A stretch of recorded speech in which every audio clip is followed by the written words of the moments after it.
It's time for MacBreak Weekly. Lori Gills here, Rene Ritchie, and Alex Lindsay. There's lots to talk about, including the gradual reopening of Apple stores. We're very excited. Also, Apple making moves to get out of China for some of its production, how you can have Tim Cook as your graduation commencement speaker, and the Thunderbolt flaw and why Apple users probably don't have to worry. It's all coming up next on MacBreak Weekly. MacBreak Weekly comes to you from Twit's LastPass Studios. You're focused on security, but are your employees? LastPass can ensure they are by making access and authentication seamless. Whether they're working in the office or remotely, visit lastpass.com/twit to learn more. Podcasts you love. From people you trust. This is Twit. This is MacBreak Weekly, episode 713, recorded May 12th, 2020. Quacks, McThrashalot. This episode of MacBreak Weekly is brought to you by LastPass. LastPass manages every entry point to your business so you can mitigate risk whether you're working in the office or remotely. No matter where your employees are, LastPass helps you keep peace of mind. Visit lastpass.com/twit to find out how they can help you. It's time for MacBreak Weekly, the show where we cover the latest Apple news. I know. You're a real singer, Lori Gill. I should do it in a punk style. Apple News! Lori Gill from imore.com, where she is a senior editor. Hello, Lori. I'm just having too much fun listening to you today. You are silly. We're all silly. We're punchy, right? Also with us, Alex Lindsay's back. He's sitting in Andy and Akko's seat. We're going to start rotating through people because I don't want to have too many people on at once. Hi, Alex. Good to see you. Hey, how's it going? Looking Good to be here. Stellar in his 090 Media suite. And also with us, Rene Ritchie, who says he wants to be Alex Lindsay when he grows up. Rene is at I do, YouTube. and I want to be Lori Gill too, because so I can do the punk. Your hair's getting almost long enough to headbang. Wow. I didn't wear a hat today. I dared to actually have hair seen in public. We'll see how this goes. But I don't understand, because I haven't had a haircut in more than 2 months. Me either. And my hair looks like this. What, did you start at zero? I don't... No, my hair is growing sideways like Mr. Mime. You have no idea how much I had to compact it before I could come on. I get it. It's going out. Okay. Yeah. Mr. Mime is a Pokemon character for Like this. I said, I look like the illegitimate love child of Bill Clinton and Don King right now, Leo. It's just not pretty. Oh, horrible thought. I think we should all celebrate our COVID cuts with their badge of honor. Yeah. I did order. Oh man, I should never have A Flowbee. Almost. I went back on Instagram. I almost did, but I did get a clipper, but it had a 22 millimeter comb. So what is that? Like that? So that I think I'm just going to. See, I'm scared. I have a number 2. I'm scared. Yeah, I'm scared too. I was fortunate that I'm always busy, so I tend to go to Candace and have her cut it really short. Yeah, you always get it short. And then I just let it go for a long time, 3 or 4 months at a time. So I happened to be it was getting really long. It would have been a disaster because like a week after I got my haircut, that's right, with Candace, everything got shut down. Yep. And it would have been, I would have been literally in a ponytail by now. Don't you look animatronic if it gets too long? Like that's what I feel like. I feel like I'll start to look like an animatronic. Yeah, that's my nightmare. I just keep on adding more. The key is just more and more hair product. I went to Candace on March 12th. Candace, and as one might have gathered now, Alex and I share a hairdresser. I went to Candace on March 12th and told her at the time, I said, cut it so it'll last because I'm not going to see you for a while. And she didn't believe me. She said, no, we're going to stay open. And she said, I always cut it so it'll look good as it grows out. But I don't think she anticipated quite this much. We're like Elon Musk. We're opening regardless. We're just opening. We're just going to stay open. How about that? Elon Musk today has opened the Tesla plant in Fremont against the rules of the Alameda County Health Office in the state of California, and we'll see what happens. I don't know if they're... I think he's a genius. I just think he needs a wellness check at this point. I think he's given ample evidence for a wellness check. Stormtroopers going to rush the place and send everybody home, or... I don't know what's going to happen. It's just drama. Well, it feels like drama for drama's sake. Yeah. Like they'll come up with a negotiated solution like they always do, and they would have done that behind closed doors anyway. It's just he was suing Alameda County saying, I want to open. He wants to open. See, this is the thing. I don't think it's a good look for brands because he's saying effectively, I don't care if my workers get sick. I need to make Teslas. And I think that's not a good look. Yeah. Well, and it's hard. I think we're going to see in my hometown or where I grew up in Pennsylvania, there's a huge fight where basically the governor said everyone has to stay home, and the sheriff's or the prosecutors basically said, yeah, we're not going to enforce that. Right. Like and we're not, and I'm very sympathetic. I mean, I want to get a haircut. Me too. But I don't want to get a haircut and get sick, and I don't want to make somebody sick because I need a haircut. Right. I'm just saying it's going to be. I think that the next couple weeks, the next couple months is probably we're going to see a lot more tension between folks that want to get back to it and folks that want to stay safe. It's hard when you have billionaires who. It's hard when you have like, I don't want to pick on Elon Musk or Jeff Bezos because they're getting a lot of heat coming their way anyway, but it's hard when you have billionaires who, regardless of how they actually feel, come off as incredibly callous towards the employees under them who can at least afford. And you just feel like just take 1% and give them all the protection, all the everything that they need, and then have them come back. Just, you can make it an oasis if you want to. Well, I think that the hard part is that and this is probably not really Mac related, but the hard part is that you have people who are making decisions about whether people can stay in or not that are not really affected financially by it, and then you have people who are wanting them to go back to work that are not really that are not financially. Yeah. So you have a bunch of people who being benefit by trying not to make working. Decisions. Yeah, who are in the mix as well, like the Facebooks. Yeah. So the fact that go ahead. We can move on. No, I was just going to tie it into the Apple story because Apple is going to start opening its retail stores next week. I'm worried about that too because they have like a couple cases in Korea and in California where one person coughed in the wrong place and you see instant butterfly effect. It's like suddenly 19 people have it, then 37 people have it. I'm not sure why they're choosing the stores they're choosing. It's Idaho, South Carolina, Alabama, and Alaska. I guess those are states that don't have a shelter-in-place ordinance in effect right now. Yeah, I think it's also and there are states opening up. Go ahead, Lori. Yeah. There are states opening up right now, like just starting to, I think Wednesday is the reopening date for quite a few states where they're going to start allowing retail stores to open or restaurants to open, but with limited capacity. So they're following all the rules. And this speaks a little bit to what I was going to say, which is we're, almost 3 months into shelter in place across the country right now. And we are now in a position of the economy does have to get back on track in some capacity. What does that look like? Because the fact is we can't just shut down the entire country. Something has to keep going. And so right now there's the balance, Leo, that you were talking about of getting back to work, reopening the economy, but also protecting people that are most vulnerable to getting sick and causing more of a spread.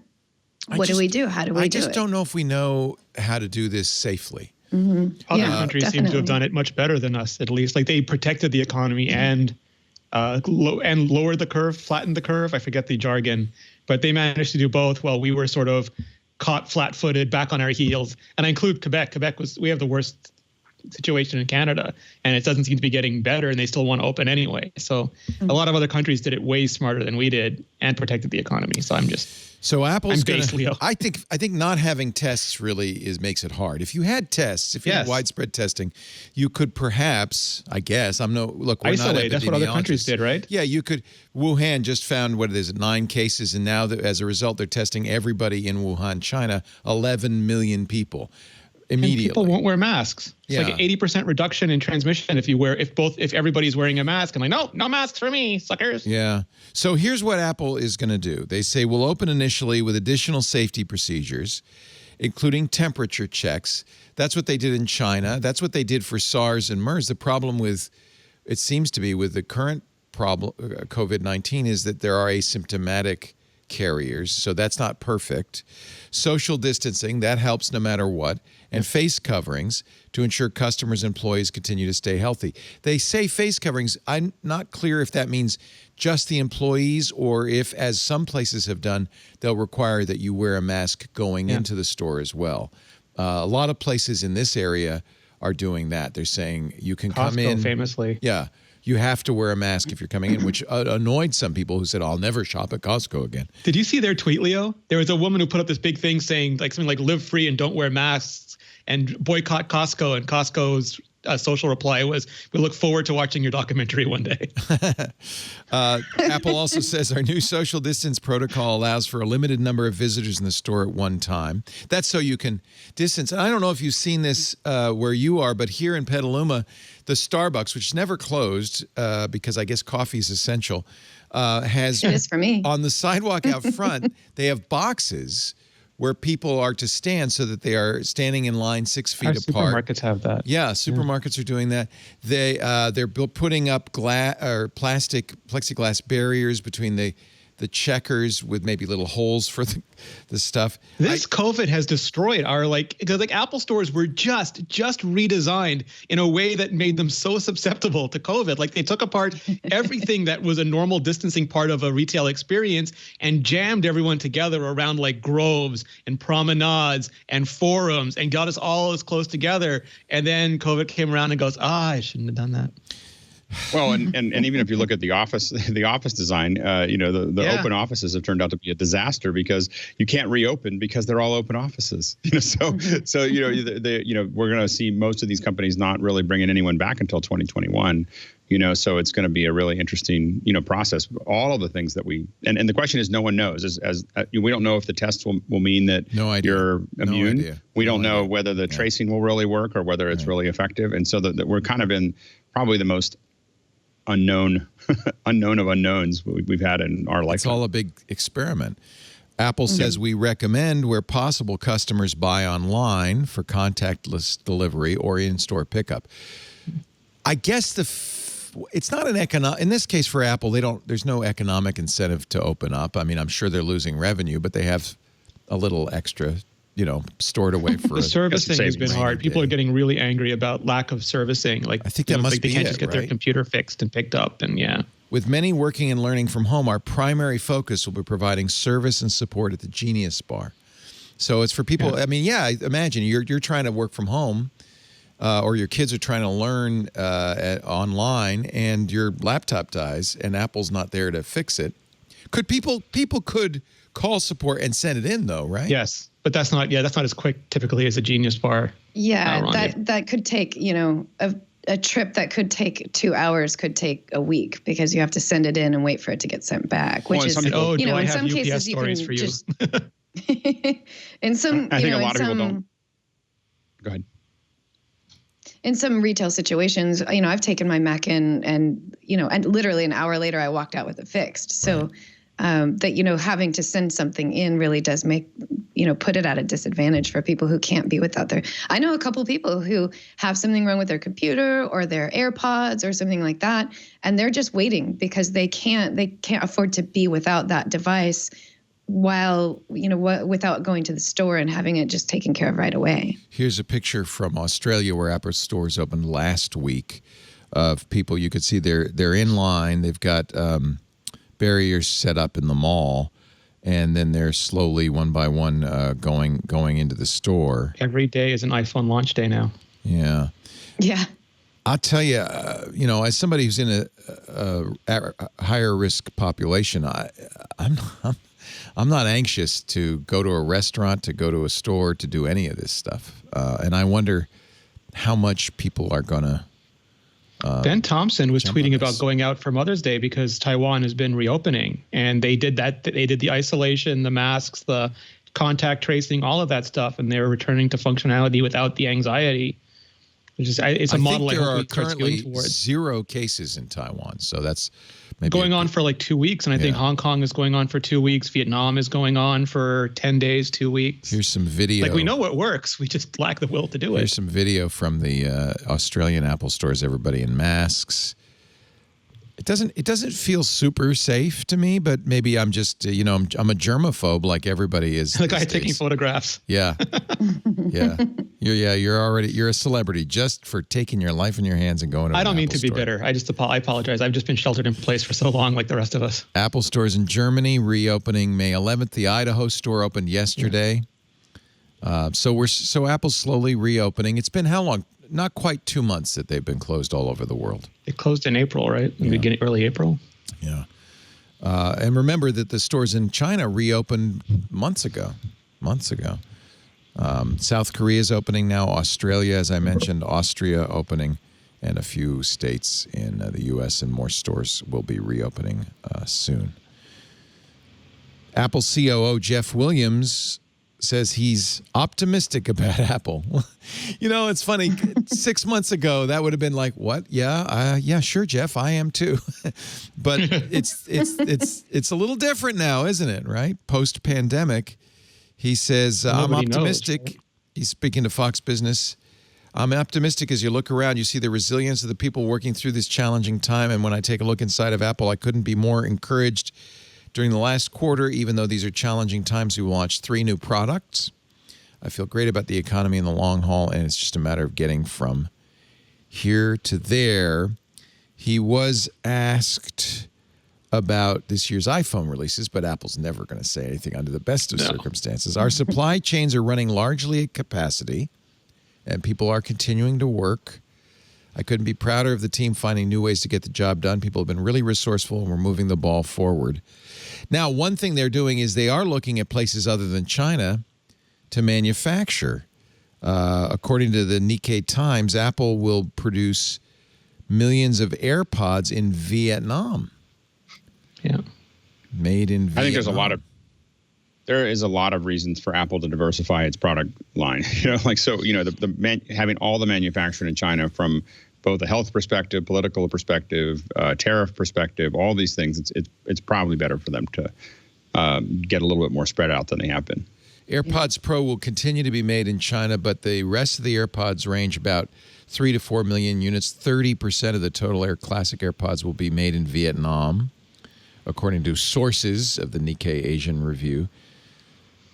The majority of AirPods... Nikkei always makes me laugh. I know. Still produced in China, despite some wearable electronics devices being hit with additional tariffs. So tariffs began this.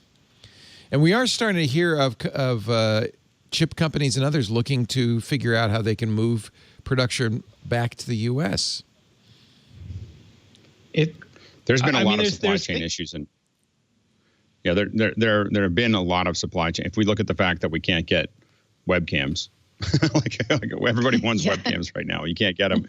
That's because they're all made in China, and the supply chains are arrested. And so a lot of people are thinking that having all their eggs in one basket wasn't the best idea. Yeah, Apple's going to spend about $334 million to open a new factory in Taiwan, according to the Economic Daily News in China. Apple will use the factory to produce mini LED and micro LED displays for future devices. They're not using micro or mini LED yet. No, there was a rumor they were going to for the XDR display, but it turned out to just be regular LEDs with a lot of mini LED-esque technologies like reduced brightness zones incorporated, but nothing properly mini LED yet. And that's the latest rumor, I think, from Guoming Chi and John Prosser both, is that stuff is now instead of late this year, that's been pushed back to early next year because of all the problems with logistics. Yeah. Actually, Guoming Chi is saying at least 6 mini LED products released by the end of 2021, including 14 and 16-inch MacBook Pro models, an iMac Pro, a 12.9-inch iPad Pro, a 10.2-inch iPad, and a 7.9-inch iPad Mini. That iMac is going to look so good. Yeah. So tell me, what is a mini LED and what does it mean?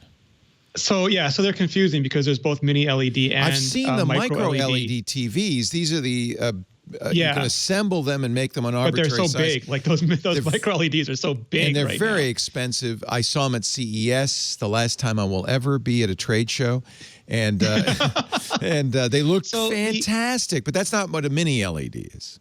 No, so the problem is that LCD is still a good technology for some reasons. OLED is better in that it has deeper, darker, inkier blacks and also higher sustained and peak brightness levels. So it can do things like HDR that LEDs really can't get to because they have a backlight, usually an LED backlight. That means the blacks can never get truly black and they just can't put out enough light to make them truly, truly bright.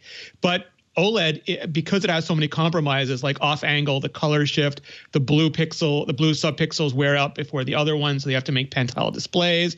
They have burn-in issues. When you start to dim them, they do that pulse width modulation, which gives some people and the list literally goes on and on. So as good as OLED is, you have to do so much work and Apple Display does their own version of that. Samsung Display does their version. Everyone has their own mitigations. That everyone's been looking for technology that is as easy to use as LCD, but has like the HDR potential and the XDR potential of OLED. And that's what Mini LED starts to get us towards, because they have much smaller local dimming and brightening zones. So for example, you don't have to light up the whole panel. You can light up very specific areas of the panel, which gives you those darkness levels that OLED usually enjoys. And because it's localized light, you can often go brighter without the same heat issues that you get with traditional LED backlights. So you can have higher brightnesses. I don't think it goes quite as high as OLED. That's sort of a running battle. But theoretically, we should be able to get screens that are almost as good as OLED without any of the issues that we all see in OLED every day. So I've seen TVs with what they call full array local dimming, or FLAW. The idea is you have many, many LEDs. See, all LCDs have the same basic technology, and LED TVs are LCDs, or screens are LCDs. Yes. They have shutters, liquid crystal shutters that open and close electronically, and light is passed through them. You need a backlight, preferably as pure a white backlight as you can get. Yeah. In the early days, they were fluorescents, and in the old days, you'd see screens that would have bright spots at the corners. Or it's getting fancier now. Like the new ones use blue, and then they pull the blue out afterwards because the blue can be brighter without distortion. Like it's getting really, and those are the filters that are in the in the LCD part. So, and OLEDs are all different too. Like the TV sets use filters, where the smaller OLEDs don't use filters. They use whole different technologies. It's all really different, wacky stuff. So LCDs are brighter. They can go up to 1,000 nits, and because these backlights can be brighter. The issue is how well and if cost were no object, you'd have as many LEDs as you needed across the whole backlight with local dimming, so that you could say, well, that's going to be the black sky, the dark sky, or that's going to be, we're in dark mode, so turn everything down except for these. So that gives you, it's not as dark as OLED will give you, because OLED's direct. OLED has its own light. You're looking at directly at the lit pixels, but it can make it much darker, and that gives you a much broader range of brightness and darkness than other technologies. Alex, have we got this right? Yep. Okay. I don't need to add anything to it. I just asked Alex. Sorry.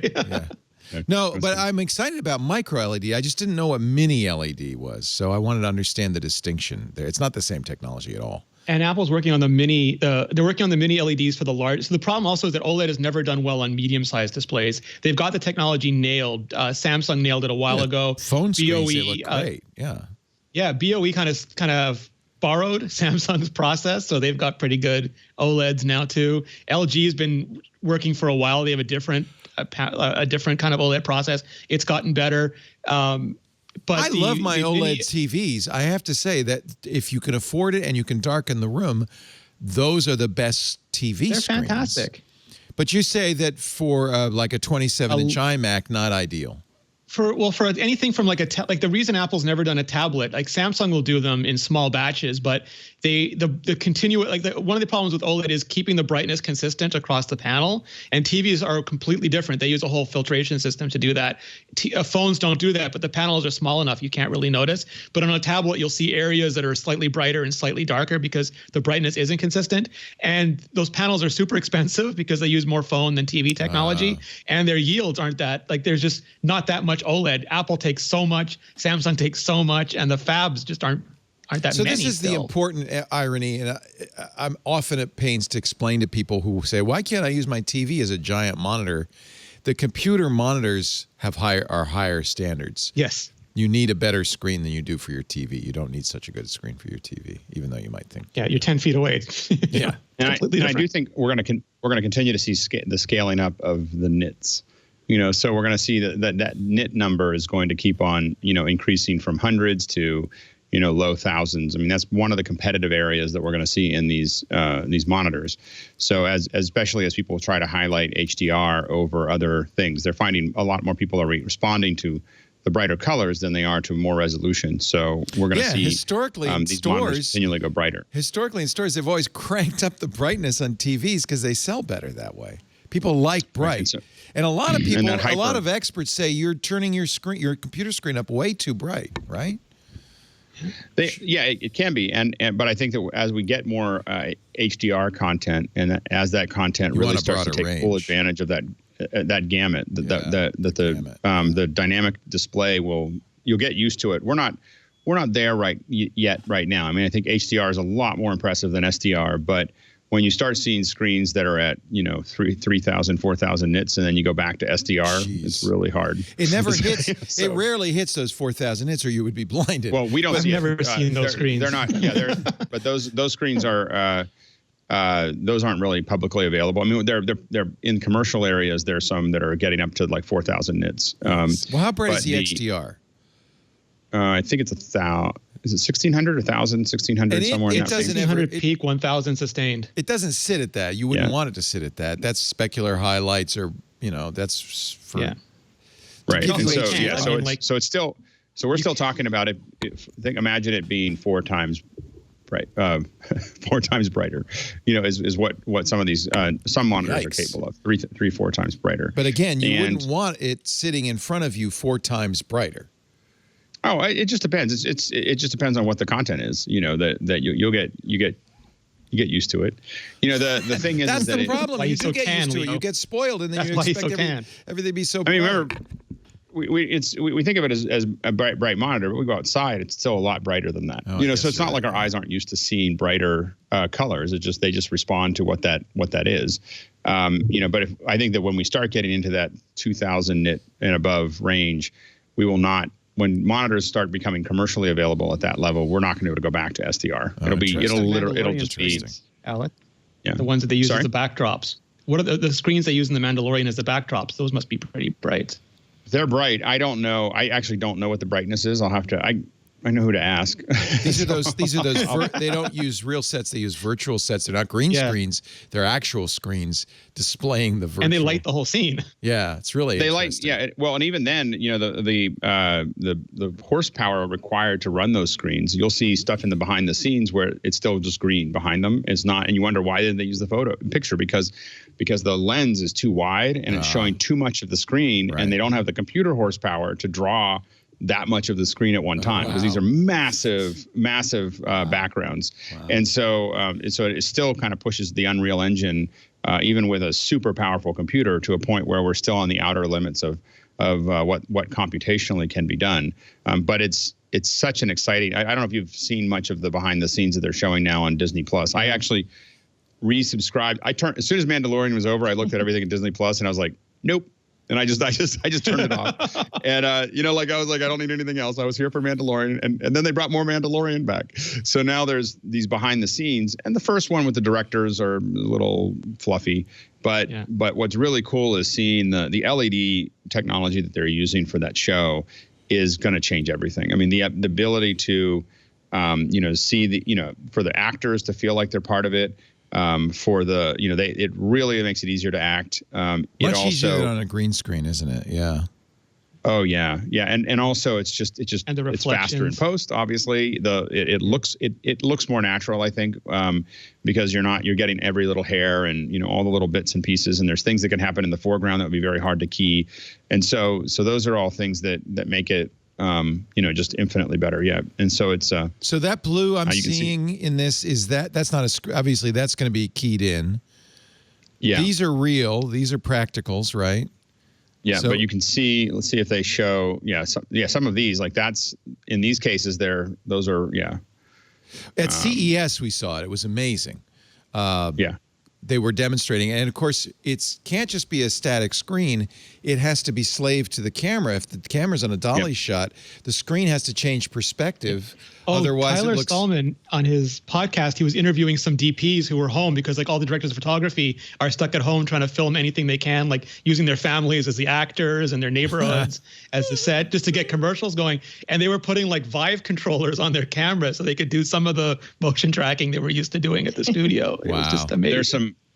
There's a guy on LinkedIn, and I think you can find him on Twitter, named Matt Workman, and he is probably cutting all of the new. Yeah, Matt Workman is basically cutting the new ground there. I mean, it is, if you're follow him on Twitter and follow him on LinkedIn, but he is doing amazing things with Unreal Engine and Vive controllers for the cameras and being able to do handheld shots. And he's getting closer than anyone I've seen as far as just like being able to really put together, movies completely inside of that model. So it's pretty amazing stuff. So they're shooting these in big sound stages, but it looks like they're outdoors because they could put a screen behind them that makes it look like it's outdoors. And while that screen, is just insanely expensive to build out and to run, it's a lot less expensive than having to go to all these locations. Yeah. Also, or locations, or even CGI, and it's a lot faster than CGI, right? I mean, you don't have to. Well, there's CGI in there. I mean, that's what's back there. It's CGI. Oh yeah, it's CGI, but it doesn't have to be the same demand, I would imagine. In 10 years, it'll be on our phones.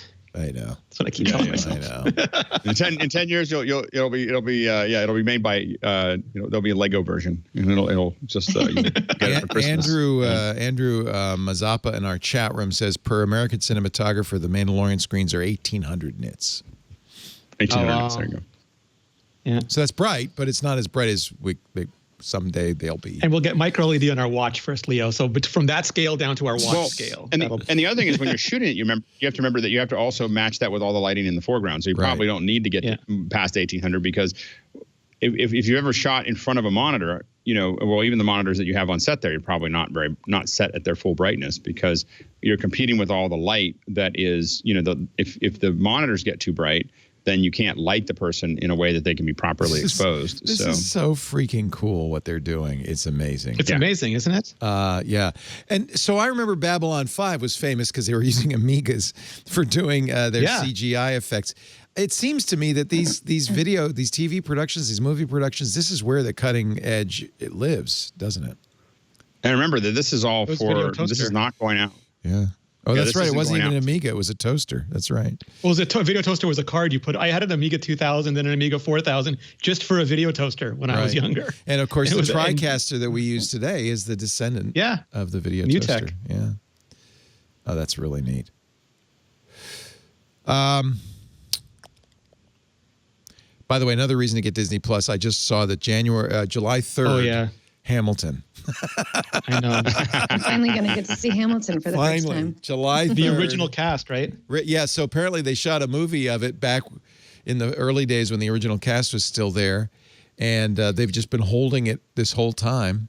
It was going to be released. Lin-Manuel Miranda had tweeted that it will be released end of 2021.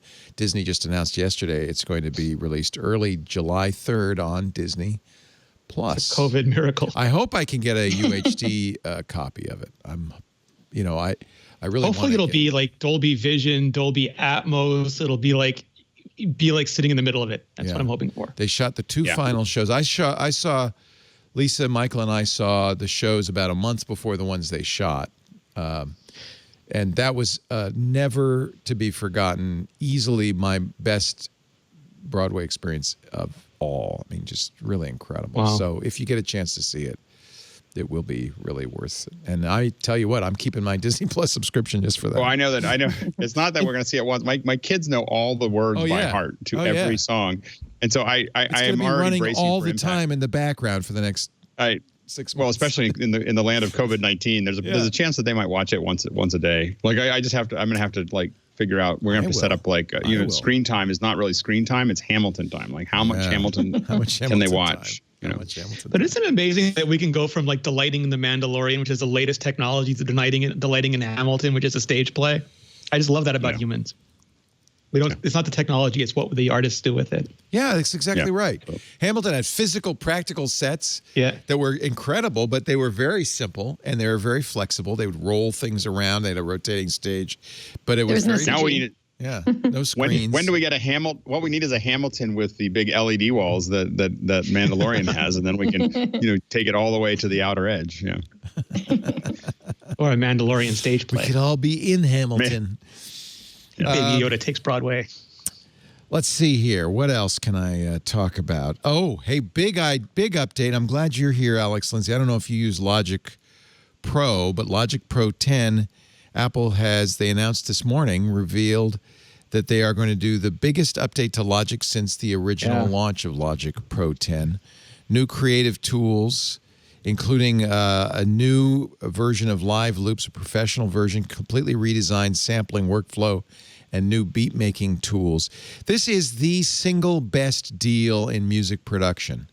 If you have... It's very though. Like, this version is very geared towards electronic dance music and hip-hop and rap and those sorts of workflows. I think it has a little something for everybody, but it's really heavy on the drums and the loops and the samples. Will this change it, you think? Or are you saying it's about this one? This one is about this one. This update is about the unts. Yeah. Yes. Unts. It's all about the unts. Phineas O'Connell, who's Billie Eilish's brother and her producer and writes all her music, says he's only used Logic Pro X from day one. And he says, I'm getting back hours I used to spend in the studio building sounds and kits. So that's, I guess, the new engine. It's really amazing.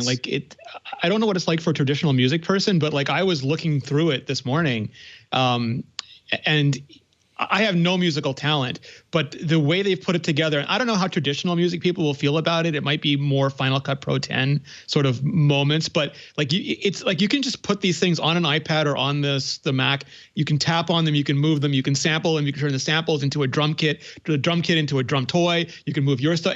It's almost like finger painting with music in a way that is completely separate yet empowering compared to traditionally a John Williams full-scale orchestra sort of thing.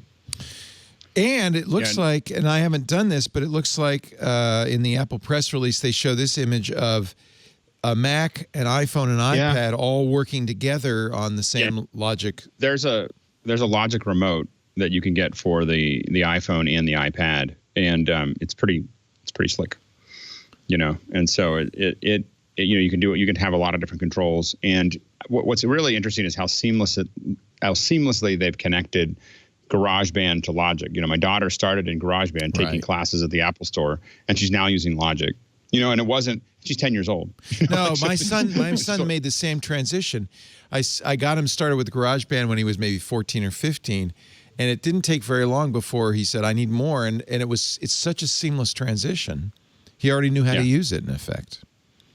Yep. Yeah, and that's been the really the great seamless connection for both GarageBand to Logic as well as iMovie to Final Cut, is that you have all these folks that are using one, and it's not a big jump for them to just go to the next one. This is the real reason you should open the Apple stores, to get these lectures going again. Oh, by the way, they are amazing. It looks good on the Mac Pro, doesn't it? Oh, and the XDR display. Yeah. And that's their new tool on the top there. They combine 3 panels into one to make it much more streamlined. This thing? Yeah. That's the new sequencer? Yeah, I forget. It's got a very simple name now. It's quick sampler. Quick sampler and quick. That one's a quick sampler. The bigger one is a sampler. Okay. Sampler. So these are for you to design your own samples, basically. Looks like a NASA command ship to me. I wish I knew how to use this stuff. I just think it's so cool. Me too. I think you gave me an idea, Leo, that right now I think you can take the Apple classes online. You can do the Apple Store class online. And I've never done it because there's like GarageBand, for example. It's kind of, it's meant for the younger people. Right. And, I'd feel kind of silly showing up being this old lady who doesn't know how to use GarageBand. But if I do it at home, nobody has to see me. Yeah, and I mean, you're a musician. If I deeply regret not learning keyboards, because at this point, if you could play a keyboard even almost rudimentarily, there's nothing you can't do. You could imagine Beethoven could have done the whole symphony on Logic, right? But it's like math, Leo. I bet you could do it with these new tools because they're not the same as traditional music, and your math coding brain would take over, and you would just know how to arrange things. I want to play with it. Brian Eno once told me when he wrote his music, he didn't write it with notes. It was all done in samples. He says it's all mathematical. It's like a spreadsheet. Yeah, so, and it's definitely different than just writing a song. Like, I can sit in front of my guitar and write a song, no problem. But I can't sit in front of a computer and turn anything into music. It's a little just outside of my my understanding, like I can't make the connection with music that I do on a computer, or I mean on a guitar, and music that you type on keys to do it. It just doesn't make sense for me. Alex, is this capable enough to be a full DAW, or is it really just a loop machine? I mean, is it? Oh no, Logic. Whole albums get built on Logic. Yeah.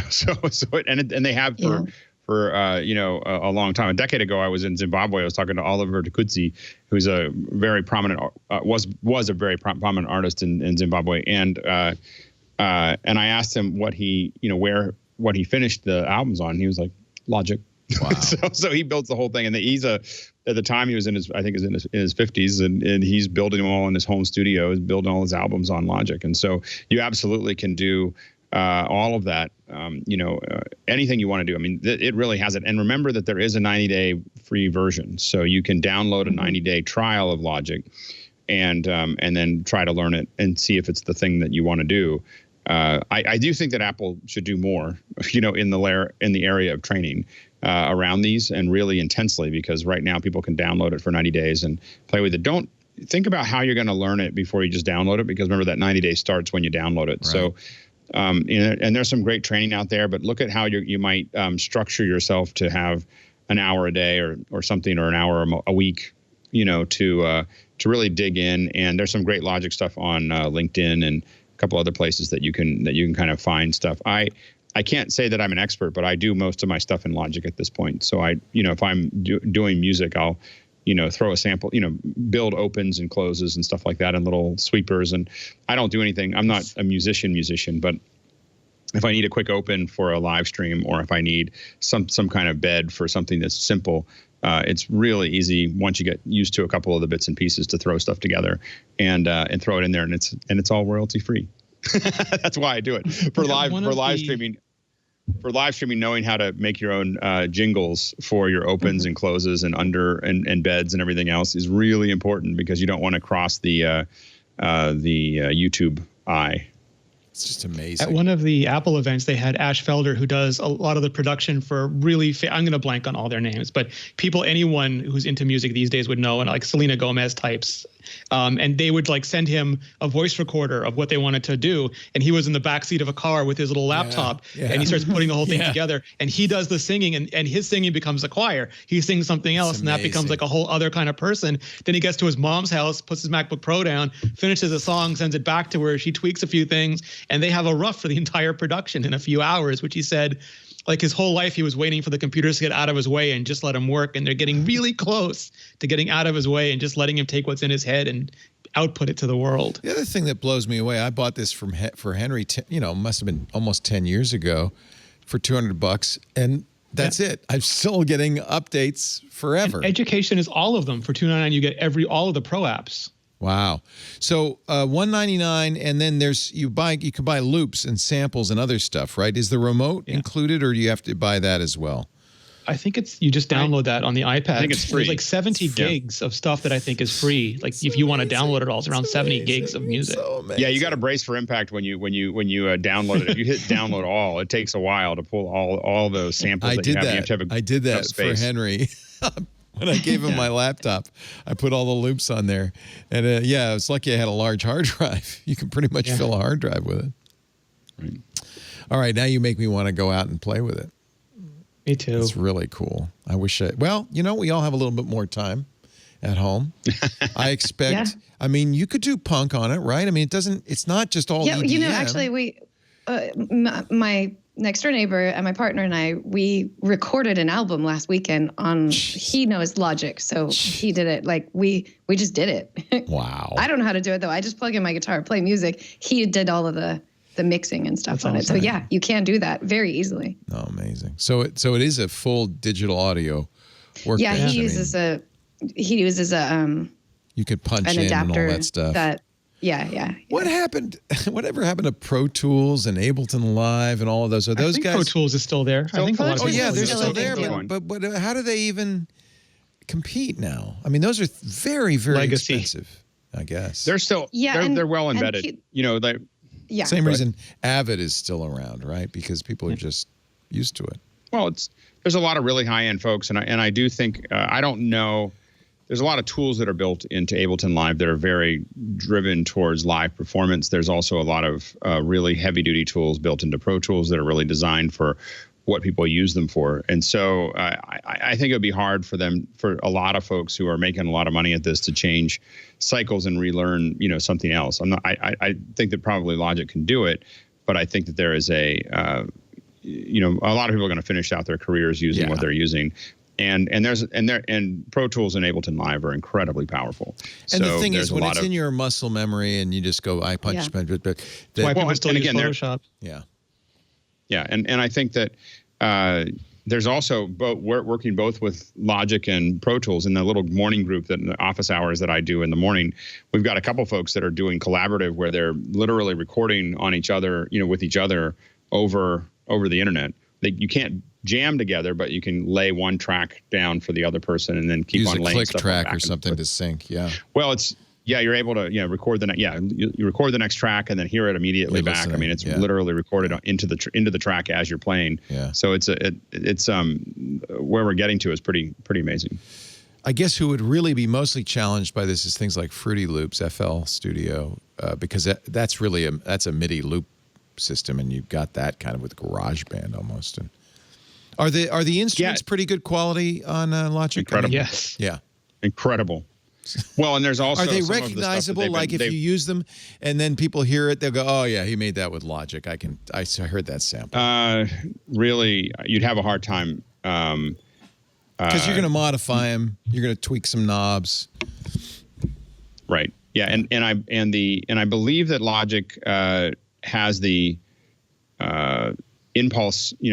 For they basically done impulse recordings for some of the locations.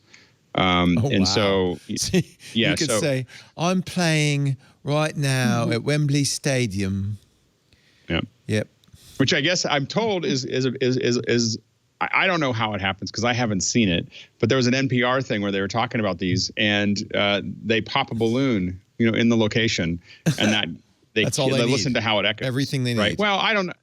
I feel like they're holding out on us. Like I feel like there's I'm like, come on, there's a mannequin head with some weird headphones, and there's got to be more than just a balloon. There's got to be more than just popping a balloon in the cathedral. But they say that these are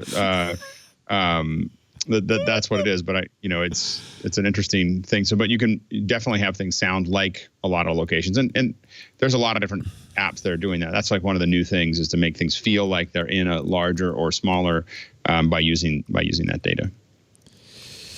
Other stories, there are many. We've got lots to talk about, but let's take a break and then we will talk about those in just a second. Andy has the week off. It's nothing's wrong with Andy. I saw people going, "Oh my God, is Andy okay?" Yeah, he's fine. But we have so many people on this show that we're rotating hosts so that we don't ever have more than 4 on a panel because otherwise nobody gets a word in edgewise. So Lori Gill, who's rotated out in the past, thank you for doing that. I appreciate that, managing editor at iMore. Alex Lindsay, who rotates in and out just because that's life for Alex. He's very busy these days, 090.media. And don't forget his 6 a.m. master classes on Zoom. Those are a lot of fun. 7 a.m. It really starts at 7. I mean, if you get here at 6, you can come in. You can come in at 6. That's why I miss it because I look up and I go, it's 8. I missed it. But we go usually. Most days we go until 9. So 9 a.m. Yeah. So we go from 7 to 9 most days. It's like your morning show. And if you want a link, people are asking, well, how do I get the Zoom link? Go to youtube.com/Alex Lindsay. You can see previously recorded episodes, and in the comments right underneath there's a link to the Zoom. It's the same Zoom every time. I gotta go to one. I really do. You gotta see one. We had this week. We're now in that 250 to 300 people per event range, and so every morning there's this. Now they're not all quite concurrent, so it's about 200 people at any given time that are there. 200, 210, and it's just an incredible conversation and really smart folks that are in there. It's not just me lecturing. It is me having a conversation with a bunch of other folks that in many times know more than I do. I'm just stirring the pot. And so we've been able to somehow collect about 1,100 people. And again, of those 1,100, over 200 are coming every morning to talk about media, and it's everything. It's It's a mixture of how to do virtual events, how to stream live. Today we're talking about backhauling, video. Yesterday we were. I don't even remember what we were talking about yesterday, but it was something really good. But tomorrow we're talking about how to set up remotes. And the next day we're talking about video scopes. And so we go through very technical things, very philosophical things. We're talking about just the process of making media. And it is I don't know what got into me to start it, but it sure is a lot of fun. So nice. Hopefully, and we had a huge influx of folks, a couple hundred people that came in after last week's show. Last week, yeah. So we love having MacBreak listeners. You could just sit in the background and not, just be a fly on the wall, right? You don't have to have video at all. You have to actually raise your Zoom hand if you want me to move you to video. But when you come in, you're in the background. You can still ask questions and you can have access to the chat, but you can't. We won't see you in video unless you ask to be seen in video. And so you can just sit and watch and enjoy it. And it's you don't have to do anything there. And you can see a bunch of examples on YouTube. So if you want to see what it looks like, you can go up to YouTube. It's about 1/10 of the experience to watch it on YouTube as it is to be in what we call the pit. but being in the pit is something else, just because there's so much going on. And then, but if you watch it on YouTube, you can get a sense at least what the conversation looks like. I feel like, Alex, this is what you were born to do. Yes. It really. I think you found enjoy it. I mean, you found your métier. I get up every morning looking forward to it. I mean, it's like my favorite thing to do in the morning. So I get up and I make my little rice and eggs breakfast, and I make my coffee, and it's like 5 a.m. Because I have to get up and have to get all settled in, and so I'm all ready to go right at 6. At 6, as I said, people just come in and we start chit chatting, but we really start answering questions at 7 a.m. And we move pretty quickly. Thank you for doing it. Do your kids just eye roll at you and pull the blankets over their head as they see you walking towards the stream? Oy. my kids are pretty well trained. They've gotten really good at they peek in to see if I'm talking, and there's, I think I said last week, there's this, if I go like this, that just means that I'm on air. And both my wife is running Zooms for Spirit Rock meditation. So she's busy too. She's Zooming as well. The kids run the house. So there is a lot of Zoom. And then the kids are either using Zoom or Hangouts or Meet for their classes. And so there's an enormous amount of. I had to get a whole other internet line. I was going to say your ISP must hate you, but you're doing what everybody's doing. I mean, I think that this is kind of the way it is now. Everybody wakes up and there's Zoom suddenly all day long. Everyone's Zooming. Doing Twit, Leo. You were doing this for a decade before everyone else got the idea. Oh, man, I'm glad we have a 10 gigabit symmetric from Sonic. Thank you, Sonic. Yeah. And that, of course, is Rene Ritchie. His new YouTube channel is going great guns, youtube.com/Rene Ritchie. Subscribe, ring the bell, hit the chimes, be part of the MacBook Pro review just went live. Oh, good. How do you like it? It's good. I spent a lot of time explaining all the different engineering and marketing stuff that went into the decisions to make the low-end version versus the high-end version, and which one is better for who. So because there are some people I think it would be better off with the low-end version. I have the MacBook Air, and it's perfectly fine for me, the 2020 MacBook Air. But now I'm glad I waited, because I just saw the rumor there's going to be a 14-inch MacBook Pro next year. You think that's credible? There'll always be something next. There's always something. It'll absolutely. I think as soon as they get the mini LED pipeline going, we'll have the new 16-inch MacBook Pro and the new 14-inch MacBook Pro. We'll start the swan song of Intel, and we'll just have or for some people, the last hurrah of Intel, and then we'll get those. In other words, they'll do the same thing with the 13 they did with the 15, which is bezel-less almost. Yeah, the war on bezels, Leo. Yeah, the war on bezels must continue. Our show today brought to you by LastPass. The war on passwords must continue. Passwords. Yes. Who ever thought this was a good idea? But now we all have hundreds of them. We have to keep track of them. And the problem is, people do things to make it easier, like come up with passwords that are easy to remember, your dog's name and your birth date. And then that's bad enough, because easy to remember means easy to brute force, easy to guess by the bad guys. And then they exacerbate the problem. They pile error upon error by using that same bad password on 100 different sites. But I don't blame you. Of course you do, because what else are you going to do? You're going to use LastPass. LastPass is a password manager, but so much more. And I started using LastPass 10 years ago. It's the first thing I install on every new computer, every new phone, every new tablet. It's everywhere I go, because it's not just my passwords. It's also I use their secure notes to keep track of important documents like my passports and my driver's license and my social security number. It's a secure enclave that is only decrypted on your device. Only you have the keys to. LastPass does not. Everybody needs a secure enclave, right? And if you're a business, as we are, you also need LastPass for work, because, your employees are doing all those bad things you did with the easy-to-guess passwords they use over and over again. And now that you've set your employees at home, that remote workforce, as important as it is to your business, can also be a security risk. LastPass easily makes that transition from in-office to in-home. Your IT team will remain in charge. They're still the gatekeepers.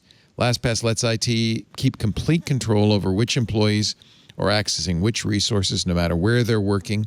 You get unified visibility over access and authentication. So it's never a mystery who's using what when. LastPass ensures your employees have secure access to their work applications. And, it's not just passwords. They do single sign-on, too. 1,200 plus single sign-on apps, which employees love because they're easier. There's no passwords at all. And you'll love because they're more secure. And, of course, there's LastPass's world-class password management when you can't use single sign-on. Here's another nice feature. As the employees fire up Zoom and their kids fire up Zoom, maybe the internet gets a little bit spotty. LastPass does have an offline mode for both password management and multi-factor authentication. So no matter how bad the internet is, LastPass continues to work. Your team will be more productive and more secure. They'll collaborate better. We love the shared folder feature on LastPass. Each department has its own folder, so it's very easy to onboard new employees. I can't tell you how important LastPass is to our overall business.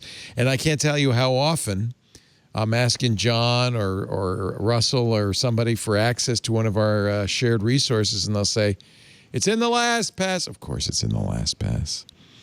By the way, Thursday, we're going to do a special event I want you all to visit. In the past, these LastPass events, we did one in Boston where, very limited number of tickets because they were in person. But hey, now we're doing it online. Cybersecurity and Identity Trends Unlocked. I will be hosting a panel featuring Steve Gibson, Jerry Buchelt, who's the CISO at LogMeIn, and our good friend Andrew Keene, who's the digital refuser. He's going to bring a dose of reality to the conversation. This coming Thursday, 1 p.m. Pacific, that's May 14th, 1 p.m. Pacific, 4 p.m. Eastern. We'll be streaming it at twit.tv/live, and then you'll be able to download it if you can't be around at that time on our Twit events feed. LastPass has really been a great partner with us over the years. They bought the studio naming rights, and we're going to continue to do these panels, which is great. And I love it that they're willing to do them streaming online so everybody can participate. We'll be talking about the future of digital identity for businesses and individuals. It's going to be very interesting. I can't wait. That's twit.tv/live, Thursday, May 14th at 1 p.m. Pacific. Thank you, LastPass. And when it's time to go home, make sure you take LastPass along with you. Find out more at lastpass.com/twit. You'll get simple security access across every access point with LastPass. If you're not using it, quick, go to lastpass.com/twit and find out how LastPass can help your business employees stay productive and secure. lastpass.com/twit. Good friends of the network and of the show, and we're very grateful to LastPass for all the help they've given us. It's even more appreciated now in this difficult time. Let's see. Oh, did you see the X-ray of the iPad Magic Keyboard? That's iFixit. Especially the trackpad. Yeah, really cool. Really cool the way this works. So what do you like about the trackpad? So people were wondering, like at first people thought that it was a virtual keypad like the MacBook Pro. I thought because it was too. It was uniform. Yeah, totally uniform. But it turns out they made a giant, I don't want to call it a butterfly switch. That has such negative connotations now. But they created a switch that's basically balanced no matter which part of it you push on, which is very different than the lever mechanisms from traditional trackpads. It works so beautifully, and it's indistinguishable from the haptic engine. I mean, Did they not use a haptic engine because that would have been too complex or too much weight or too? Why do you think they made a button? Too battery draining? Maybe? Oh, maybe. That's a good point. Yeah. Yeah. It's very cool to see the X-ray. I just love it and how it's all wired and all put together. It's well engineered. Well engineered. Turns out not innovating anymore. They thought about some things. Yeah. Yeah. Are these the scissor switches? These lines here like that? Those are the things that hold the keycap on, I believe. Oh, okay. Okay.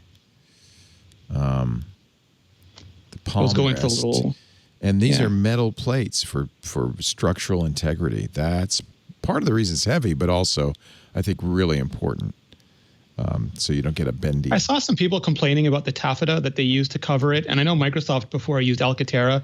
And there's just, they're all obsessed with fabrics. And like Cheetos get on them. Like they don't understand how messy normal humans are. But I feel like this is at least you can clean this when you need it's to. Gorgeous. I couldn't be happier. I think it has to be at that price because it's really expensive. But if you can afford it, that is nice. That is really nice. It's a deluxe keyboard. I don't want to skim over your MacBook Pro review. They actually me too. It's so long, Leo. They put it on iMore. How long is it, Rene? It's like 3,500 words and 20 minutes of video. Yow. There's a lot to say about something that, I mean, is it really revolutionary? It looks like the old MacBook Pro. The whole thing that kills me is that everyone right after the 6-inch came out goes, just give us that magic keyboard on the other. We don't care. Don't do any other updates. Just give us those magic keyboards on everything. And Apple's like, okay. And they're like, well, where are the rest of the updates? We want more improvements. But the thing, I think the thing that's mostly misunderstood is that Apple has not fixed, but they have price points that they want to hit, and they build the device to fit that price point. And the lower end MacBook Pro, it has a job to do, and that is, they want a MacBook that's at that price point, which is really hard to do with 10th gen chips because they're like double or triple the price of the 8th gen chips. But they also are U series chips, not the Y series chips that are inside the Air. And there are some people that just prefer the design, or aspirationally they just consider themselves pros and they want to buy something with the word pro on it, and it better be not a penny more than they want to pay for it. So you have sort of, and then other people are upset that the really high-end one is close to the price of the 16-inch, but you're paying for some of the portability, not just all of the power. They're trade-offs. So I mean, I just explained as much as I could, Leo. Well, one thing I'm going to give Apple a lot of credit for, as you probably know, Black Hat and DEF CON are going virtual. Yeah. They've been called off because of COVID for obvious reasons, but there are some presentations by security researchers that they had planned to do at Black Hat, including ThunderSpy. And I'm sure Steve Gibson will give us more information. We've always known that one of the problems with Thunderbolt is, just like FireWire before it, it offers direct memory access. So theoretically, you could use a Thunderbolt port to read RAM. And by doing that, you could also read anything that's going on in memory. You could even perhaps, and this it turns out to be the case, modify firmware or hack a machine. Eindhoven University of Technology researcher Bjorn Reutenberg revealed the details of a new attack he calls ThunderSpy. Now, here's the bottom line. I'll give you the bottom line first. It affects almost all Windows and Linux PCs, even if they have Intel's late security protections built in. It affects 0 Macintosh computers. It does kind of like an evil maid, though, right? So like it is a physical. They have to have physical access, so that should reassure you also, right? And it does affect you if you're using parallels. Like so, if you're running the OS, that's funny. Oh man. Yeah. So I mean, but it affects. If you're running Windows on a Mac, it would affect you. Yes. Right. So but it's not. So the point is that the hardware isn't immune to it. It's just the Mac OS itself is immune to it. Yeah. Or it's not immune. Like they can get part of the way in, but Apple does. I forget the details of it because there was some argument about whether it was completely unaffected or because like they could get the first part going, but were stopped by the second part of it. But you're much safer. It also explains because Microsoft was getting some heat when they announced the new Surface devices last week that there's still no Thunderbolt on Microsoft. And their response was a little cagey, but I think now we understand why. It's a security issue on Windows machines. Intel created something called Kernel Direct Memory Access Protection, KDMA, which prevents the attack, but because it also makes it less compatible with existing Thunderbolt devices, it's not on a lot of machines, including Dell's latest laptops. Yeah. Well, and it's also one of the, like these kinds of concerns is also when I'm going out, a lot of times, if I make a decision, like, am I really going to do heavy lifting today? Or am I going to just be writing and interacting and working on things and even keynotes or whatever I'm going to do? And if I don't think I'm going to do something with my laptop, I often won't take it. And and part of it is because it's got a bunch of data on it that I don't want to lose. I don't want to think about. I mean, I back up most of it at this point, but I don't want to try to rebuild it if I don't have to. And so, but from a security perspective, you want to think about, especially when you're traveling, and this is in general, is just no matter what you're attaching to and what you're looking at and everything else, your iOS device is going to be a lot more secure than any other piece of hardware. We should also I wouldn't give. Sorry. We should also point out that this is not a kind of a non-trivial attack. Reutenberg. Yeah, this is someone is very, very committed to your data. Like this is like not Daniel like Craig shows up in your apartment. Yes, this is for the NSA to use against you, or the CIA or the FBI to use against you. The only thing I was going to add is that I don't want to give Microsoft too much credit because they've been very slow to adopt USB-C, and that doesn't explain why they didn't adopt Thunderbolt years ago. And why they're not adopting it would have been nice if they said, yeah, we're Thunderbolt is an old technology. We're coming out with USB 4 before everybody else. Right. So this played into their conservatism. I don't think it played into their foresight as much. Maybe you're right. Yeah. Just something that it's nice that Mac users don't have to worry about this. And I guess that's because Apple has included I don't know if it's the Intel kernel protection or what Apple's done to protect it. Do you know? I believe it's a Mac technology that they're using. Okay. And I feel this because I was complaining so much about the security protections in the Mac all this week. They were so annoying to me. And even my godkids, they were trying to do level design games that they couldn't because they were 32-bit and they wouldn't work on Catalina. And I'm like, why? Why can't I just use it as a computer? And then Thunderspy comes out and I'm like, that's a mixed blessing. Mac OS uses its own security mechanisms, such as a device whitelist. Oh, that's clever. So you can't just randomly plug in devices into your device. There's other things Apple's doing. Now, this article in Apple Insider says the Thunderbolt flaw still leaves Mac OS devices vulnerable to some security workarounds, such as cloning the identity of a device on Apple's peripheral whitelist to an attacker device. So it's not perfect. And as you pointed out, Alex, if you're running Windows or Linux on Boot Camp, you're just as vulnerable. So it's a software protection built into Mac OS. Still, thank you, Apple, for doing it right. It makes you wonder why Microsoft didn't. We had Juice Jack. Hardware's hard. Yeah. Well, there was Juice Jack was the USB-C attack. I mean, these things have ports. People are going to experiment and try to get in through those ports. It's a bigger issue with the direct DMA devices because they have really direct access to the memory. Yeah.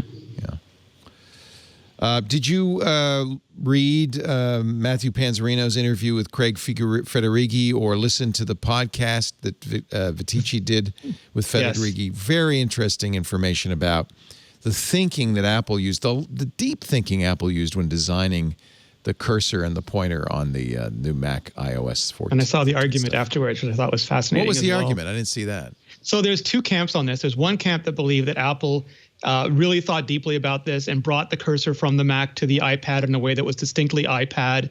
And there's another group of people who believe that because of Apple's abject refusal to make any sort of button affordance like there used to be prior to iOS 7, that this was the only way they could bring it over because you can't tell what a button is any other way anymore on iPad. Okay, you're right. They had to do it. That doesn't mean it still wasn't clever. It's both. Yeah, there can be multiple truths. The internet's not good at that. Yeah. It's only because you had to. Yeah. I love it that Apple spends time thinking about this stuff. And then I love it that they're willing to talk about the process involved. And by the way, they did a great job. It really is excellent, I think. Are you There's so many using the pictures, Brydge? if you saw them, like, Lori, are you using the Brydge or are you using the Apple keyboard? What are you using? I currently have the Apple Magic Keyboard on my iPad Pro. What do you think? How does it compare? I think that they're very similar. I think that the keyboard on the Magic Keyboard from Apple is just beyond better. It's a real keyboard. It's a real amazing freaking design. keyboard. Yeah. Yeah, it really is. But the Brydge keyboard is also a lot cheaper. So Right. there's things that come and there's advantages and disadvantages to either. I think the Brydge keyboard is a really great keyboard with a trackpad. And I think if people can't afford or just don't want to spend that kind of money on a trackpad keyboard, the Brydge is definitely a great alternative. But what you get with the Magic keyboard for the iPad Pro are the little things like that amazing cursor pointer design, and the trackpad itself feels better and works smoother in scrolling. That's something I noticed, that the Magic trackpad just works better in the scrolling scheme of things. So, you've got your options out there in the world. Are you ready for some rumors? Prosser is at it again. He says your Apple Watch will soon be able to detect panic attacks. Yeah, this is actually something that I think has been on the rumor table for a while. This is a little more specific to what the idea is, which I think, Rene, you might have been the first person that I heard bring it up, that Apple is looking into research for mental health with Apple Watch, and panic attacks go along with that. If you knew ahead of time that it was starting to come on, you could do things like deep breathing and other things. You could pull your car over, exactly, and go or at to least a guided pull over. breathing. Yeah. A guided breathing session, which I think they'll be implementing. Wow, I think that's really right. So using technology that already exists on the Apple Watch, you don't necessarily even have to have a new model. You can just a program in the Health app connected to the sensors that are already on your Apple Watch can help with that. We've noticed that you seem to be breathing heavily, or that you're sweating profusely, or that your heart rate is up. You're going to start getting ones where we noticed that every time you go to the casino, you have, so we see that it's Tuesday afternoon and you're on your way in that direction. We would recommend a smoothie. Yeah. Yeah. I like it. Yeah. There's nothing wrong with that. Do you feel like it's intrusive, that it's warning Not at you? all. I think it's absolutely beneficial to people who might be starting to feel panic attacks, that this could be a way to help distract you from that thing that's starting to grow. Even, whether it's using the Breathe app, or even if it's something like just, reevaluating your thoughts at that moment and helping distract you and say, okay, I already know I'm starting to have a panic attack, so I need to get off track. I need to start doing something else, not necessarily pull over and use the Breathe app, but maybe just start thinking about other things to calm yourself down. And I don't think it's intrusive at all. I think it's wonderful and beneficial to anybody who has ever suffered from a panic attack. Anything that you can do to help calm that and make it go away would be a benefit. Right. It will be even better. It does not require this rumored blood oxygen monitoring, but it will be even better if it can monitor your blood oxygen as well. And that's very useful in COVID detection. I bought an oximeter for my finger, or actually it goes on my thumb. Because if, that's an early warning sign of oncoming pneumonia if you see your blood oxygen level going below 80 or 90, 88 or 90%. And even these diseases were supposed to... Sorry. Go ahead, Rene. No, I was just going to say these diseases were supposed to stop the invading aliens in world worlds, not us. It's all backwards. It may have, as in The Watchmen, brought us world peace. We will all now realize we're on the same planet together. There's no point in fighting. We've got a bigger enemy that we can all join together and defeat. Or not. If only that were how it was happening. Would that our leaders had I like your announced utopia. I think this is a huge aspect for the Apple Watch going forward, because they've done a lot. Step by step, they added the physical coaching, the activities, then they added the the heart rate monitors and the ECG app and the fall detection. And they can start doing for mental health what they've done for physical health through everything, through like panic attack detection, but also through coaching, or even just the ability to record your state if you want to share that with your therapist later, the way you can record things for doctors later. It just seems like a vast territory that they can really add value to if they nail the experience. Yeah. And I think that what's worked is the fact that they're not an advertising platform. Like that is what people trust lets Apple do this, is the people are like, I think that, they know that Apple's doing everything it can. Its vested interest is to keep your data, as secret as it can, to the point where that Google now owns Fitbit means they can't even compete at this. I think it'd be hard. If you're sharing the data with anybody or using the data to advertise to someone in any way, shape, or form, and I think even if it's another division that's somewhere connected to your company, I think it gets pretty difficult. Yeah, I was a long time skeptic of the Apple Watch platform, and I jumped on that bandwagon for the last couple of years. I wear it all the time. Yeah. And it just continues to become more and more important. Well, and it's like, I think that if Apple released a camera, for instance, the problem is that I have no interest in the cameras when I find out that they're going to be used by the police or they're going to be used by something else. I'm just kind of like, I don't know, like I understand the value of it, of having, a neighborhood watch, so to speak, with the cameras and everything else. But, I'm pretty intense about the privacy first, in a lot of those things, especially not officially connecting it to outside entities. And so I think that, Apple's kind of gone down that right direction that a lot of the other companies have had a little more trouble with. Some credit to a company that I guess as a disclaimer should mention I work for on the radio, iHeartMedia.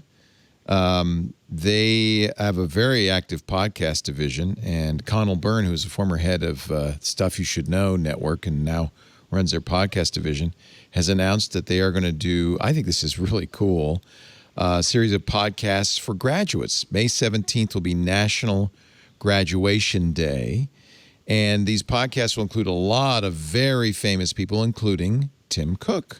So you can have, I guess, sort of, Tim Cook speak at your graduation, along with Bill and Melinda Gates, Becky G., Frida Pinto, George Lopez, Henry Winkler, John Green, Mary J. Blige, Mike Sievert, Smokey Robinson. That's pretty cool. And Tom Brokaw. Commencement speeches for the class of 2020. Very different. This is very different than that service you can go online and get get Shaggy Cameo. Or This is not Cameo. Yes. Yeah. It's not. Yeah. No. First of all, it's free. Yeah. But it's also not personalized. No, it doesn't mention your name. So thank you, iHeart, for doing this. I'd pay $500 to have Tim Cook just mention my name in a commencement speech. And we currently congratulate our newest graduate, Lori Gill, for the job well done. Good morning. Good morning, Lori Gill. Good morning. Good morning. He's got to do that for virtual dub, right? Like they've got to have an emoji Tim Cook come out and say, good morning. Good morning. Thank you. Good morning. And I should point out that while this podcast is free, it is sponsored by Doritos, State Farm, T-Mobile, and the 2020 census. Because if one thing I know about iHeartMedia, they know how to make money. Doritos and the census, those go together. Those go together, hand in hand. No, I think that's really great. I feel so bad for kids graduating from high school and college now, because not only do they not get to walk, do they not get to have a ceremony, but they're entering a world that is in complete collapse all around their heads. But they're graduating. They're not making them redo the year. That's a positive. That's true, because when you come back this fall, all the juniors, yeah, we don't know yet. We don't know what you're going to see. It'll be like the Spider-Man movie when they come back from the snap and suddenly the kids are all different ages. Oh, man. Let's see. What else? Disneyland in China reopened yesterday. Woohoo. Lori's going. Lori's on her way. I know. I'm heading out there right after this. Honestly, I don't feel like I'm going to be getting on a plane or going to an amusement park or a concert or even Florida was restaurant. Opening their resort, right? Not their park, but they were opening one of the resorts in Florida, and people were just tisking them. Seems like I don't know. No, I'm not going to tisk.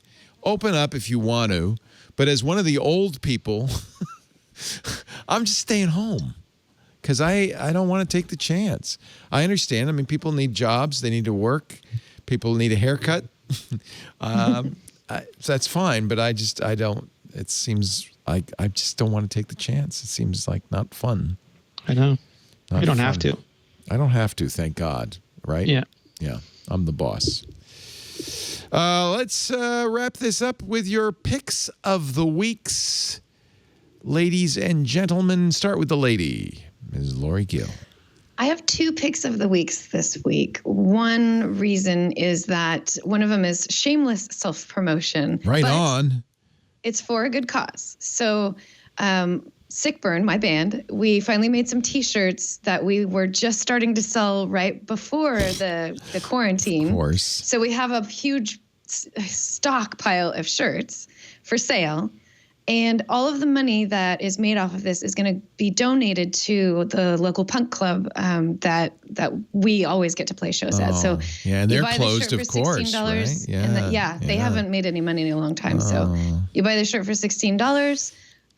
We send it to you, and all of that money goes directly to the Colony / Colonial Cafe. They have 2 different venues in the same one thing. So if you feel like buying a Sickbird T-shirt, it's a pretty fun logo. I really love like it. Who did that logo?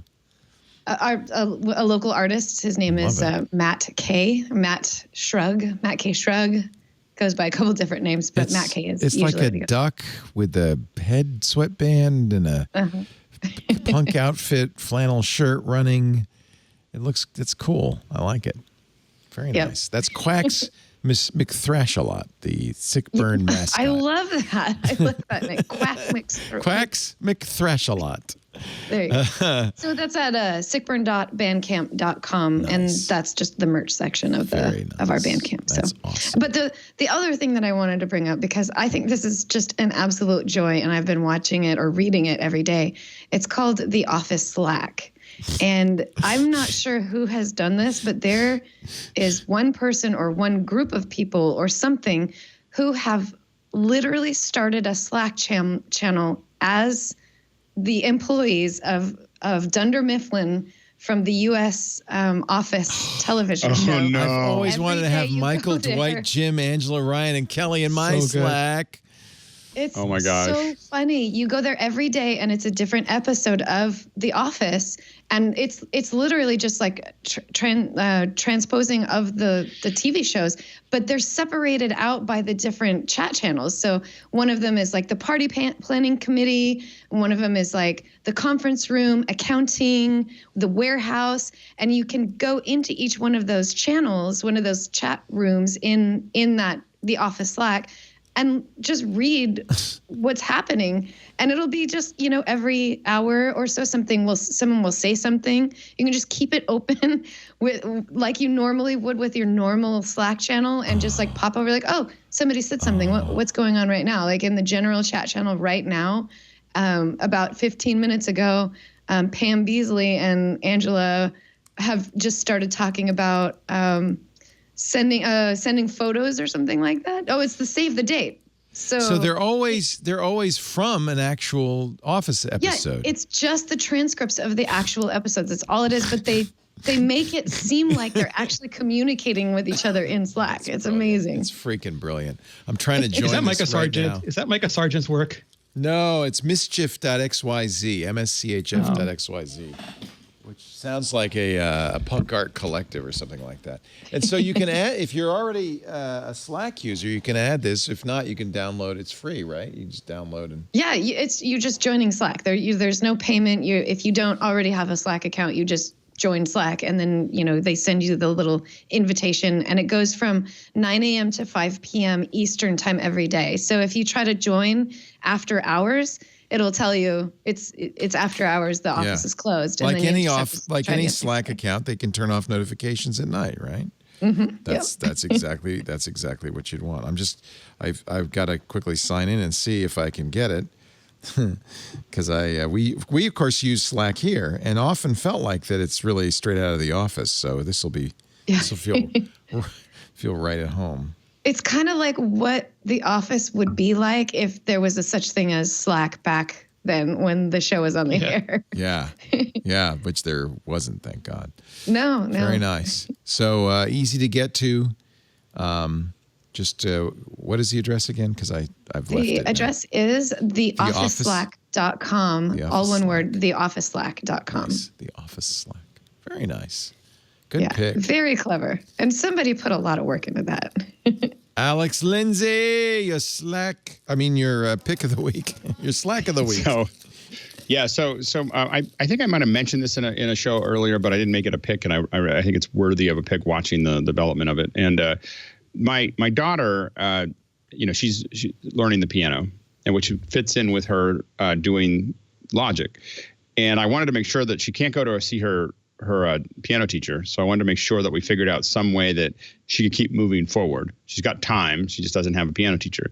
So I went ahead and subscribed to Musician for the piano. And I'm just amazed. I don't even know. I don't even understand how that works. I mean, it's like, she is learning so fast. On this app, and it's $30 a month. So it's not like it's not something you just lightly jump into. I told her, like, if you don't use it, I'm going to turn it off, because I'm not going to keep paying that. But I was paying but there's still a lot less than piano lessons. Well, and so the whole idea is, and what I'm hoping to do at some point is kind of merge the two together, where her piano teacher, I haven't figured out whether she's technologically ready to do it over Zoom or not, but right now she's able. What Musician does is it has really lets her learn how to use one hand, then the other. It's listening to the chords and actually telling her whether she's accurate or not. And she can look at it in a way that's easy to learn, but then she can also view it in ways that are that she's actually learning how to read music. And she uses it all the time, and she's just learning one song after another. And she's 10 years old and doesn't have now I don't think this is a replacement. Before people get upset on listening, I don't think this is a replacement for the teacher. She still needs to have someone expertly giving her feedback, but I do think that there is an incredible power in her being able, and I think that the thing that I'm most interested in is this interaction that can occur in education, where we have games or other things that support kids between classes and then still give them the feedback that they need from human teachers. But support them in a way that, a lot of times what happens is they develop bad habits, or they go down the wrong path for a week, and then they come in and they have to be the teacher spends some of the time error correcting that. And so I think that there's a lot of opportunity there, and I'm just kind of excited that it's working so well. So anyway, and she seems to enjoy it. And what's the name again? And she's playing all the time. It's called Musician. So it's Musician. Yeah. Yep. And it's really slick. So nice. So anyway, so that's my pick for the week. Very cool. Musician. YOUSICIAN.com. Yep. And Mr. Rene Ritchie, what about you? What do you got for us? So I was told by Mr. Alex Lindsay to just suck it up and learn Motion over my stay at home. And I really want to. I'm trying. But there's only so many hours in the day. So in the meantime, I've been using a lot of plugins. And I'm sure people have picked this in the past, but they keep putting out more and more stuff every day. I feel like it's Motion VFX, and it's a plugin company. They make stuff for Final Cut Pro. It's Motion templates. You can edit them in Motion if you want to. I've been using a lot of them just to do little things like titling and transitions. And there's just an incredible wealth of everything from the latest sort of glitchy new age transitions to really corporate stuff, to wedding stuff, to party stuff, to sort of anything you want to make your Final Cut stuff look a certain way, to add a certain level of polish to it, but you're not good enough yet, like myself, to actually build it in Motion. They've built just so much of it for you, including trackers and masks and everything. I know how to use Motion, and I still use Motion VFX. I mean, I'm not going to do it all by myself. They put tons of work into it, and then I pay a fraction of the amount of money that it would take for my hourly for me to go work on it. I mean, they're spending days on something that's going to cost whatever it is. It's like $50 or less, or for any one of these. It's way cheaper. if I see something that they built that is really cool and that I like, it's like stock photography but it's stock photography that is animated and that you can adjust and change and personalize to what you're doing. What they're doing is amazing. Really cool. Really cool. And there's a lot of sales, like especially over the last few months, they've had a ton of really good sales on it too. So it's a motion, stock motion. What do you call them? Motion things. But they're not just stock. Like you can, even if you don't know motion, don't own motion, don't want to go into motion. Like if you do, you can open them in motion and change things. I've done that. But like they also make it configurable enough that if you have no idea what motion is, you never want to open motion, you can tap on something, change the name of something, change the colors, turn effects on and off, turn parts of them, intro animations, outro animate, all those things. Highly customizable, even just in Final Cut. Nice. What's the URL? motionvfx.com. motionvfx.com. I'm going to do the same thing as you, Lori. You gave me permission to do something a little self-serving. We've always had a Twit merch store, twit.tv/store, but we've added a new feature that I think everyone's going to like. We have now Twit face masks in a variety of colors, $10. You could show your loyalty proudly. Did you make these? No, these are not Leos. Those will cost a lot more than $10 once the Leos become available. No, I wish I could say I had. These are actually quite nicely made. The Twit face masks are available at twit.tv/store. I should ask Lisa, I don't think we're taking profit off the store anymore, but maybe we are. But if we are, it's not much profit. Are we? Do we make money off our face masks? A little. A buck or two. Yeah. Now, you got to come here and see. This is the mask we wanted to make. Come on, Lisa. This is the mask we wanted to make, but unfortunately, rights prohibited us from making Tiger King masks available on the Twit store. I actually think she got that at Shinesty. She got me one, too, but I'm not sure I'll be wearing the Tiger King mask. Those are so funny. No, it's not funny. Thank you, Lisa. And then I will add a pic from Scooter X in our chat room. He mentions that this is something just added to Apple TV. They're going to do pics from the AFI, the American Film Institute's movie club, each day. Another pic of a classic movie that you might want to watch today. I think it's Spartacus. It's not free. You still have to rent it or buy it. But I think if you're looking for something to watch, these American Film Institute recommendations are always really great movies. I loved Roman Holiday, The Shawshank Redemption, and currently it's I Am Spartacus, Kirk Douglas in his most famous movie. Everybody, I hope you're staying well and stay healthy. Thank you for being here for MacBreak Weekly. Thanks to Rene Ritchie, youtube.com/Rene Ritchie to start watching his great videos. iMore also has his review of the 2013 MacBook. I'm sorry, the 13-inch 2020 MacBook Pro. I make that mistake all the time. It'd be nice to review the 2013. I just wonder how good it is today. How does it hold up? How does it hold up?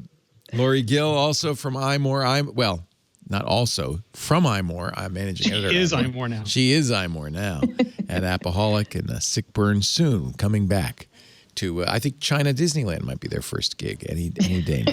If only. If only. And thank you, Mr. Alex Lindsay. It's so good to have you. Follow him on Twitter, AlexLindsay. He's at 090.media. And don't forget, 6 a.m., maybe 7 a.m. if you want to sleep in. You've got a Zoom date. Do you do it on the weekends too, Alex? Is it every day? Yeah.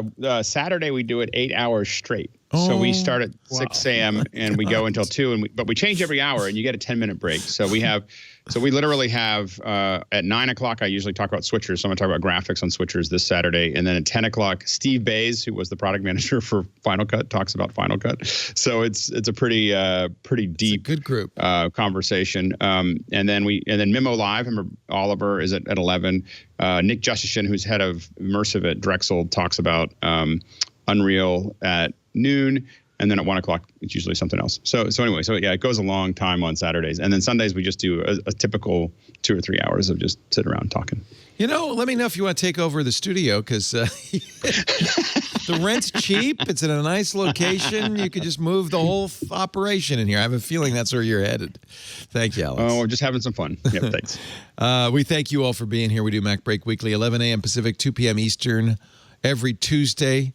That would be 1700 UTC. You could tune in and watch at twit.tv/live. That's live audio or video, depending on what you need. In fact, if you keep that running in the background, we're here all day, all night. There's always something going on. And if you're doing that, make sure you visit the chat room because they're here 24/7 as well. irc.twit.tv.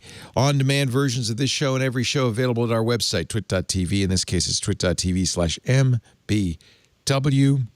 And, of course, the best way to consume MacBreak Weekly is at your leisure by subscribing in your favorite podcast application. Just search for Twit or MacBreak Weekly and push the subscribe button a bunch of times, all the way down that list. Get every one of the MacBreak Weekly and other Twit shows on your device so you can listen. You know, you always have friends in your phone ready to talk at you. Thank you, Renee. Thank you, Lori. Thank you, Alex. Thank you all for being here. Time to get back to work or get back to your grilled cheese sandwich because the break time is over. Hey folks, I'm Micah Sargent, host of Hands on iOS right here on the Twit Network. If you've got iOS devices or watchOS devices or tvOS device, any kind of Apple mobile device, you are going to want to check out Hands on iOS. It is the best way to make the most of those devices. I walk through tips, tricks, and everything in between, plus answer your questions. So be sure to check it out. It's twit.tv/HOI.